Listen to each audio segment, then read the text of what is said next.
Selemani Mwalimu amefunga bonge la goli akipokea assist kutoka kwa Mwamba Lusaka, Clatous Chota Chama.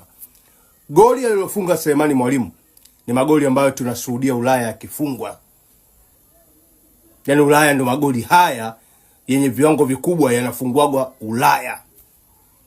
Kama unakumbuka goli hili aliwahi kufunga Luis Suarez akiwa na Liverpool, anafunga Fulham. Goli kama hili punguza kipa weka.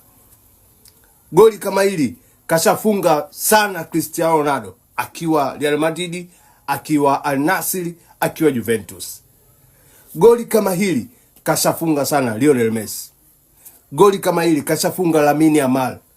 Goli kama hili kashafunga Neymar. Goli kama hili kashafunga Kylian Mbappe. Kwa maana Selemani Mwalimu amefunga goli lenye viwango vya Ulaya. Bonge la goli zidi ya Coast Union. Ubora wa goli hili imechangia na assist ambayo ameipokea kutoka kwa Clatous Chota Chama. Ndio maana siku zote nakwambia hakuna usajili bora kwenye klabu ya Simba kama Clatous Chota Chama.